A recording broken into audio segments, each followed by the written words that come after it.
મારું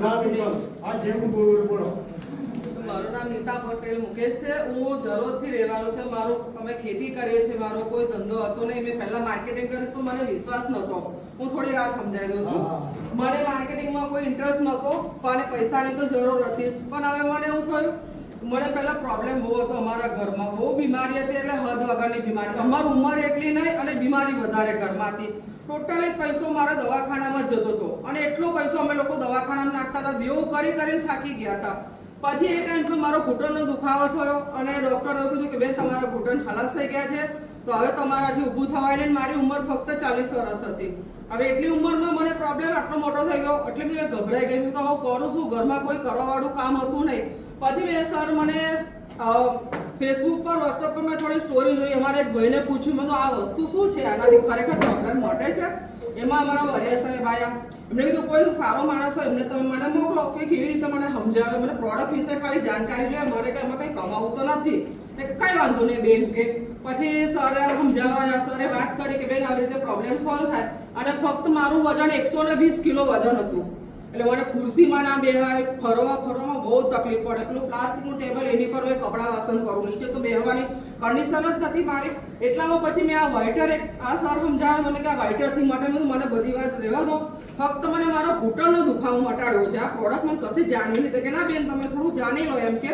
કઈ વાંધો નહીં. એટલામાં પછી મેં વ્હાઇટર ચાલુ કરી.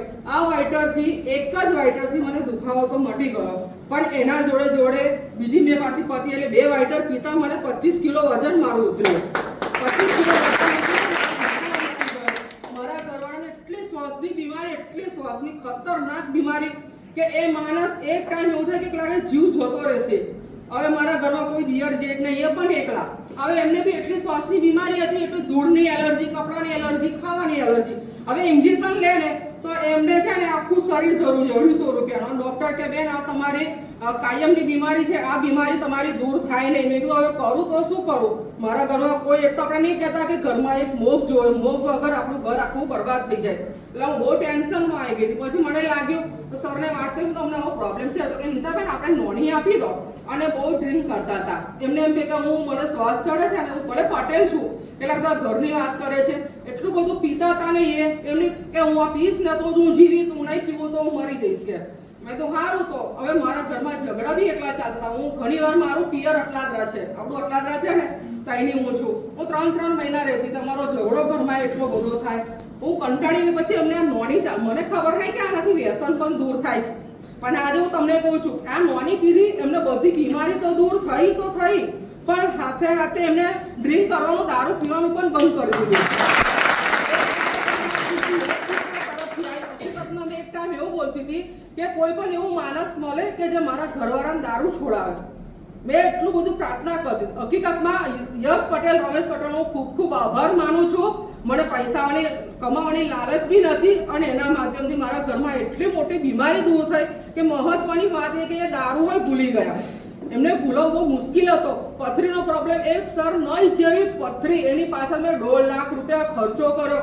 એવી મારું સોનું ગીરે મૂકે સહેજ નહીં જી. અને કિડનીમાં પથરી હતી, પથરી નીકળે ને ડૉક્ટર ના પડે કિડની ફેલ થશે, ભાઈ ખલાસ થઈ જશે.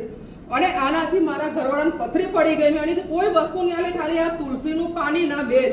આની વાત કરવા જાઉં, આ નોની હકીકતમાં આપણો સોનાનો એ છે, ઘૂંટડો છે. અને એક વાત, કમરો હતો વચ્ચે, અમર દરોજનો બહુ કમરો થઈ ગયો હતો. મારી બેબીને કમરો થઈ ગયો 4300, એકદમ પીળી. ડૉક્ટરે એવું કીધું કે બેન આ તમારો કેસ ફેલ. મારે એક છોકરી ને એક જ છોકરો છે. આ કેસ તમારો ફેલ થઈ ગયો. હવે તમે બરોડા લઈ જાઓ. કે બરોડા લઈ જશો અને એમાં તમે 1 લાખ રૂપિયા તમારી જોડે રાખો. હવે તો ખેતી કરવા વાળા, ઘરમાં ભેંસો રાખો, ખેતી વાળા પાસે મળે લાખ રૂપિયા, એકદમ સિઝન પાકે તો. અને સિઝન બે આવી હારી તો મળે ને તો કઈ નહીં. એ પછી મેં એમને સરને વાંચ્યું, સર હવે અમને કમરો છે, શું કરો? કે કઈ નહીં નીતાબેન, આપણા એન્જલ ડ્રોપ્સ નહીં ને અંદર છે, એ એન્જલ ડ્રોપ્સનો 2 ટાઈમ આપ્યા. એ જે પેલા શક્તિના ડ્રોપ્સ છે આપણે, અને આ નોની મેં 2 ટાઈમ ચાલુ કરી. અને બેબીએ દવા પીવામાં થોડી કરી, મમ્મી હું 3 ટાઈમની દવા 2 ટાઈમ પીશ. મેં કઈ વાંધો નહીં. એ ગભરાઈ ગયેલી હતી. ભાઈ કે ડૉક્ટર કે તમારે બેન વડોદરા જવું. હું વડોદરા નહીં જાઉં, હું ઘરે જ કરીશ.